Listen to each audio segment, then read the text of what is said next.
Bienvenue à notre post-it. Est-ce que les lois nous rendent libres? Alors c'est exactement le contraire. On va essayer de répondre avec la Bible dans la main, cette fois-ci avec un texte qui se trouve dans l'Ancien Testament, donc dans le Pentateuque, Deutéronome, chapitre 28 et le verset 15. Il nous dit comme ça, ce texte. « Mais si tu n'écoutes pas le Seigneur ton Dieu, si tu ne veilles pas à mettre en pratique tous ses commandements et toutes ses prescriptions, telles que je les institue pour toi aujourd'hui, voici toutes les malédictions qui viendront sur toi et qui t'attendront. » Ça fait peur un texte comme ça, n'est-ce pas? Et pendant beaucoup d'années, je pense qu'on a mal interprété des textes comme ça.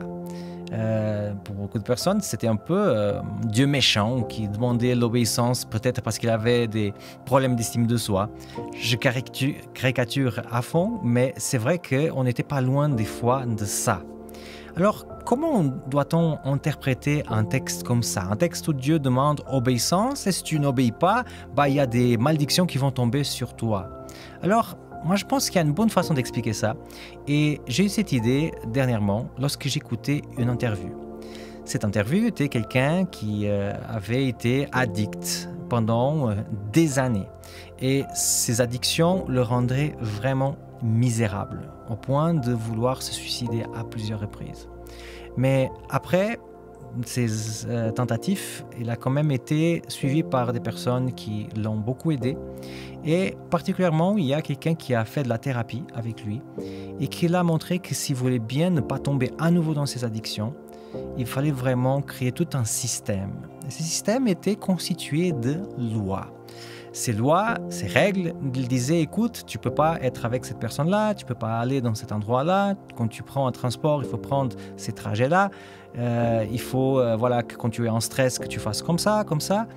Et c'est vrai que si on n'est pas dans le monde des addictions et on entend comme ça, on a l'impression que le pauvre, il n'avait pas de liberté. Tellement de règles, il ne pourrait même pas bouger d'un centimètre.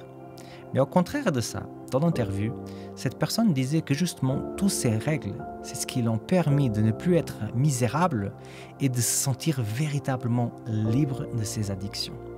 Je vais te raconter ici un secret. Nous tous, on est aussi accros. On a une substance dont on est accro. Cette substance, c'est en fait le péché. Et quand on pêche, on se sent autant misérable comme la personne de l'interview.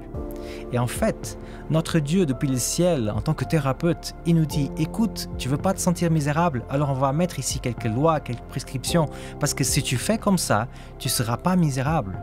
Mais nous, on regarde ça et on se dit, non, mais tu es en train de restreindre ma liberté, je veux pas ces règles, je veux me sentir libre. Et le problème, c'est que quand on est dans le péché, c'est là qu'on se sent le moins libre, c'est là qu'on se sent vraiment mal. Et toutes ces lois, comme pour la personne qui était accro, c'est ces lois qui font qu'on arrive à trouver notre liberté. Est-ce que tu veux essayer ça dans ta vie? Est-ce que tu aimerais choisir de suivre ces règles et prescriptions que le Seigneur nous donne dans sa parole, de façon à pouvoir se sentir véritablement libre et de façon aussi à échapper à toutes les malédictions qui viennent du péché? En tout cas, moi j'ai envie de vivre ça dans ma vie. Moi je m'appelle Samuel Cunha et c'était le post-it d'aujourd'hui.